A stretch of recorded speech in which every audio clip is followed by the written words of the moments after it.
नमस्कार. क्रांतिज्योती विद्यालय मराठी माध्यम चित्रपट समीक्षण भाग 2. लेखक माजी प्राचार्य मुकुंद वसुंधरा कृष्णराव डांगे, तालुका संगमनेर, जिल्हा अहिल्यानगर. क्रांतिज्योती विद्यालय मराठी माध्यम चित्रपट समीक्षण भाग 2. अभिवाचक स्वर अनिल सोमणी. अशी मुले आपल्या हाताखालून गेलेली समोर उभे राहतात. अमेय वाघ याने अनेक बारकाव्यासह या मुलांचे प्रातिनिधिक स्वरूप भूमिकेतून उभे केले आहे. म्हणूनच ही भूमिका दीर्घकाळ लक्षात राहणारी ठरते. अनाथ मुलगी असणारी व आता IPS अधिकारी झालेली क्षिती जोग ही भूमिका साकारताना वाट्याला आलेले अपमान, नकारात्मक प्रतिक्रिया यांचा प्रेरणा म्हणून उपयोग करून स्वतःचे व्यक्तिमत्व घडविणारी व्यक्तिरेखा साकारली आहे. आपल्याही वर्गामध्ये असणाऱ्या अशा विद्यार्थ्यांमधून पुढे उत्तम करिअर करणारे विद्यार्थी या निमित्ताने आठवतात. या विद्यार्थ्यांना समजून घेणारे शिक्षक, त्यांना योग्य तो आधार देणारी शाळा याचे महत्त्व या भूमिकेतून साकारलेले आहे. निर्मिती सावंत यांनी नार्वेकरबाई यांची भूमिका केली आहे. मुख्याध्यापकांच्या निर्णयाला मनापासून सकारात्मक साथ देणारे, शाळेच्या हितासाठी पडेल ते काम आवडीनं करणारे अशा शिक्षकांचे प्रमाण 10% असते. नार्वेकरबाई या शिक्षकांचे प्रतिनिधित्व करतात. सिद्धार्थ चांदेकर, कादंबरी कदम, पुष्पराज चिरपुटकर, हरीश दुधाडे यांच्या भूमिकाही लक्षवेधी आहेत.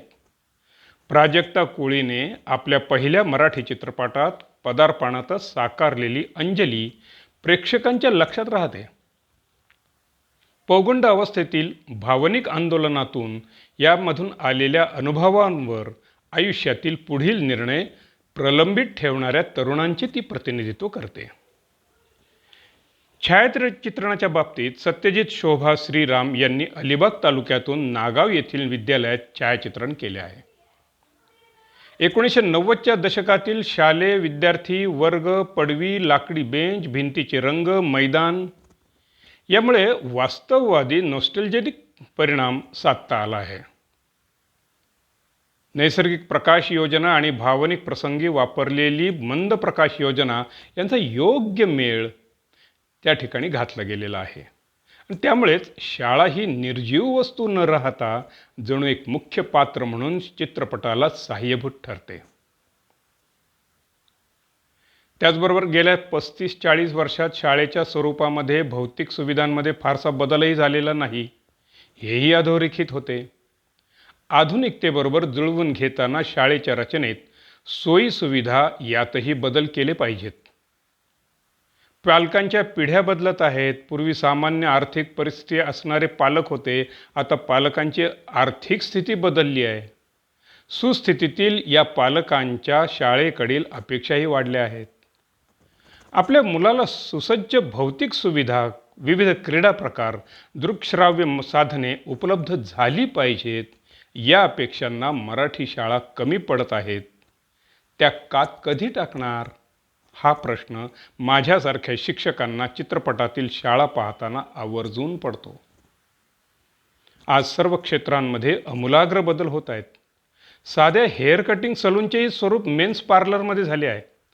परंतु आमच्या मराठी शाळा मात्र आहेत तिथेच आहेत. शाळेतील अध्यापन पद्धतीही व्याख्यान पद्धतीच्या पुढे सरकत नाही. हे वास्तव शिक्षण क्षेत्रातील सर्वांनाच अस्वस्थ करायला हवे. योग्य त्या बदलासाठी प्रवृत्त करणारे हवे. निर्मितीच्या बाबतीत अभिनेत्री आणि निर्माती क्षिती जोग यांनी चलचित्र मंडळी अंतर्गत या चित्रपटाची निर्मिती केली आहे. सहनिर्माते विराज गवस उर्फी काझमी आणि अजिंक्य ढमाळ आहेत. केवळ करमणूक प्रधान, गल्लाभरू असे स्वरूप नसलेल्या चित्रपटाची निर्मिती करणे हे आव्हानात्मक कार्य त्यांनी केले आहे. भावेश तोडणकर यांनी कथेचा आशय आणि वेग यांना अनुसरून संकलन केलं आहे.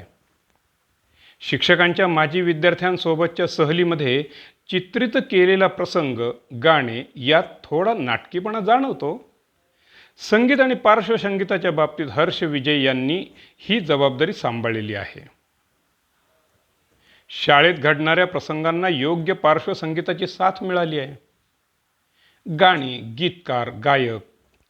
शाळा मराठी, शाळा दे, हाका मारी, घेणार भरारी आणि स्वर्गात आकाशगंगा अशी एकूण 5 गाणी चित्रपटामध्ये आहेत. ईश्वर अंधारे हे मुख्य गीतकार आहेत.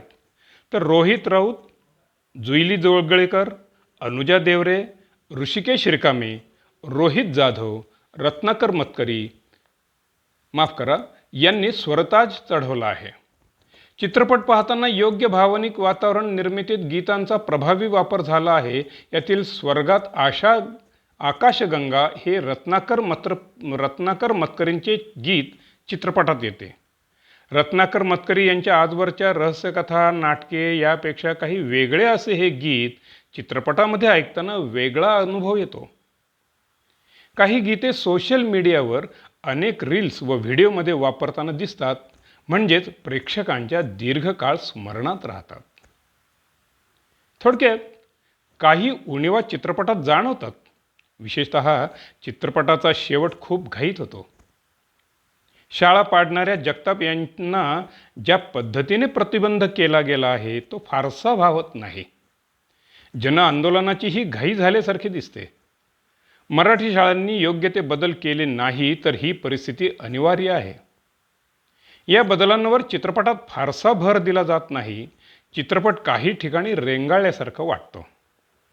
तरी एकंदर चांगला परिणाम चित्रपटाने साधला आहे. मराठी शाळांच्या अस्तित्वाच्या निमित्ताने एकूणच मराठी संस्कृती आणि इंग्रजी माध्यमाच्या शाळांचे वाढते प्रमाण याविषयी प्रेक्षकांच्या मनात जागरूकता आणि वैचारिक द्वंद्व हा चित्रपट निर्माण करतो. माजी विद्यार्थी मेळाव्यांच्या वाढलेल्या उत्सवी स्वरूपाला सकारात्मक विधायकेकडे घेऊन जाण्यास, शाळा परिवर्तनाचे साधन ठरण्यास हा चित्रपट सहाय्यभूत ठरेल.